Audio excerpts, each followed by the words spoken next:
Welcome back. Yesterday, we introduced the concept of thought trains.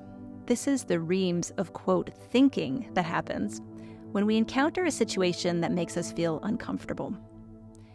The event that makes us feel uncomfortable might be right in front of us, such as when we have to give a presentation or when we're put on hold for the 5th time with the phone company.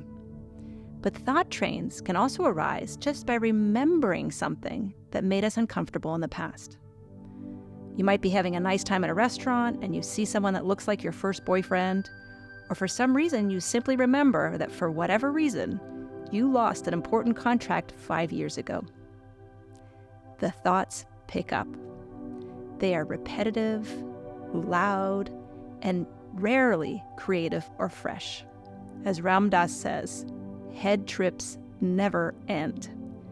We could spend an entire lifetime holding on to grievances, rehashing past difficulties, wondering why we lost a job or relationship, or worrying about what tomorrow's meeting will bring. What we call thinking in a thought train is just putting gas on the fire of the thought train itself, allowing the junk from our subconscious mind to rule our experience. Interestingly, young children don't have thought trains. Kids learn to get involved with thought trains over time, but it's not how they operate early in life.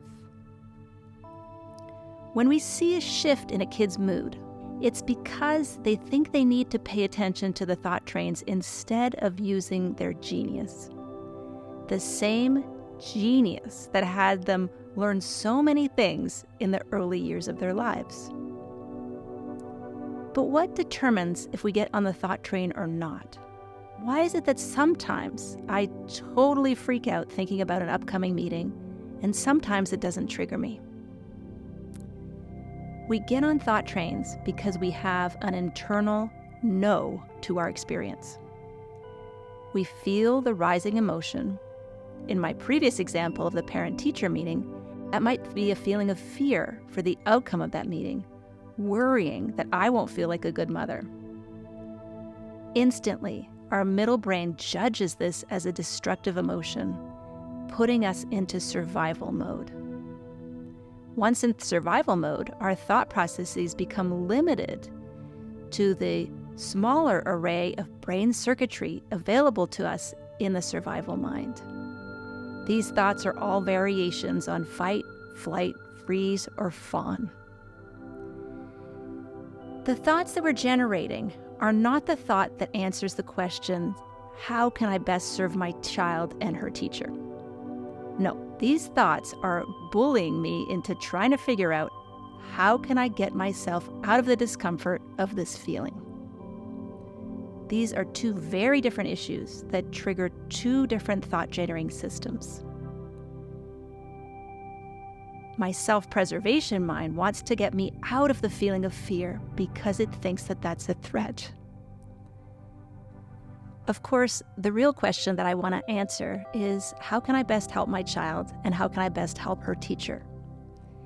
This question I can't answer when I'm in survival mode because it involves all of the creativity and all of my wisdom that I can only access when I'm in thrive mode. So I have two competing issues.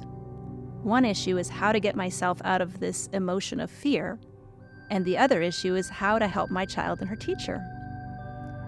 I really want to be in Thrive Mind so I can be the most effective mom. But when I'm resisting this emotion of fear, my hands are tied. I get locked into survival mode. And so the best way for me to show up in Thrive Mind is to not be afraid of my own fear. If I can internally relax in the face of fear, I won't trigger my survival mode. This is a very simple, yet very difficult concept to master. And the fastest way to master it is to practice during our meditation. So let's start. Starting with some long exhales can help settle our minds a little bit. Bringing a nice deep breath in through the nose And then making your exhale as long as it will possibly go. Breathing out through pursed lips and stretching that exhale as long as it will go. And then simply taking another deep breath in through the nose and exhaling through those pursed lips.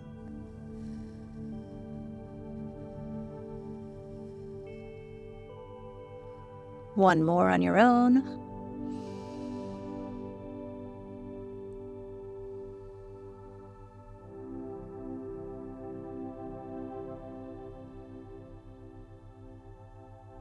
And then returning to normal breathing. Meditation is really about becoming expert noticers. So I invite you now just to simply pay attention to the feeling of breathing. What does it feel like high in your nostrils to breathe in? Just bringing attention to that part of the breathing. Breathing in again. And simply bringing your full attention into the sensations of breathing, as if you were a scientist, noticing all of the qualities of the experience of breathing.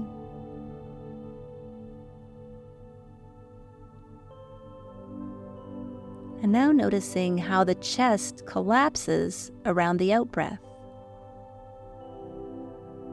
So noticing the in-breath in the nostrils and the out-breath as your chest collapses.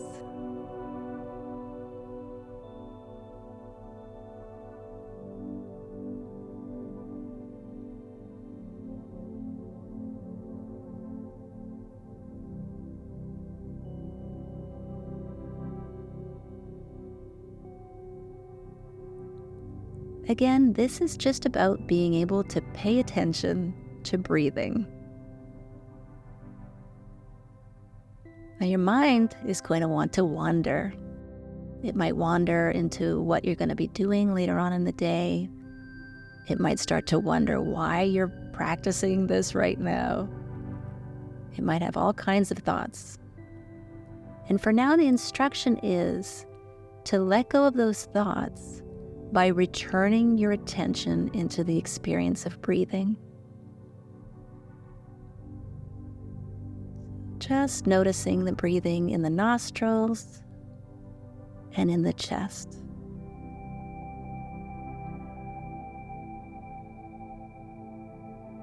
And now we'll bring our attention into the space of our feet. Again, as if we were scientists, noticing the sensations of the feet. Are they hot? Are they cold? Are they symmetric? What do your feet feel like right now?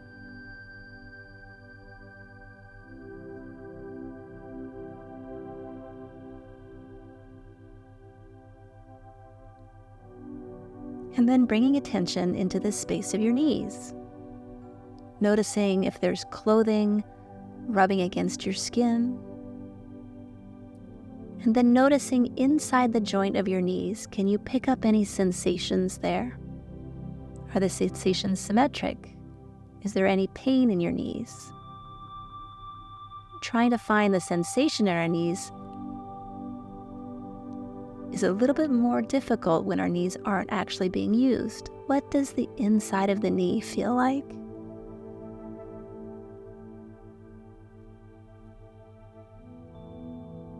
And then bringing the spotlight of attention into the interface of your body with the chair or your body with the floor. Where are those pressure points where the body is meeting the chair or the floor?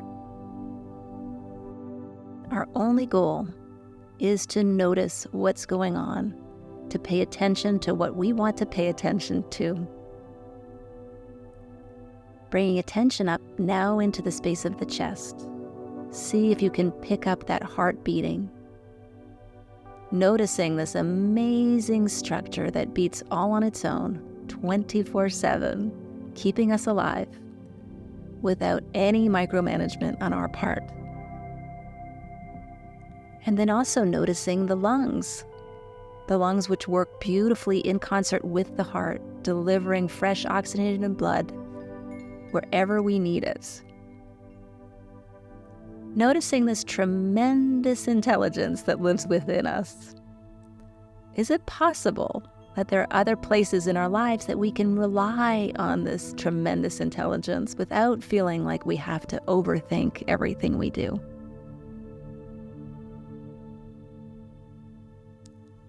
And so now let's move our attention up again, this time to the space behind the eyes and between the ears.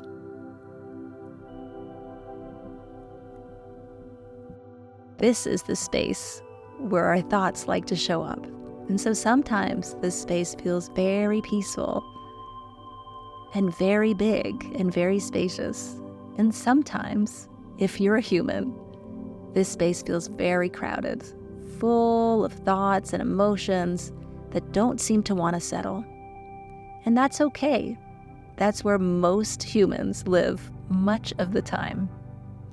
And so starting to develop the capacity just to notice these things, just to notice the thinking that's going on, just to notice the emotions that are rising. And in this space, we again pick up the breath, noticing what it feels like on the inhale in the nostrils, and noticing on the out-breath how the chest collapses. And we'll sit in silence together for another little while.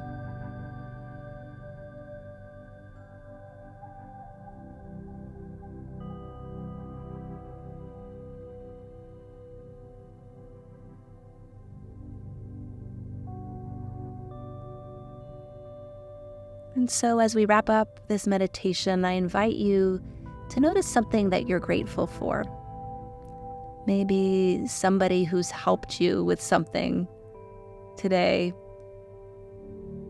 or an opportunity that's presented itself to you. And just notice where in your body you sense that sense of gratitude.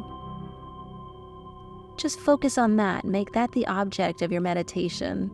Breathing in as if you could amplify and magnify gratitude.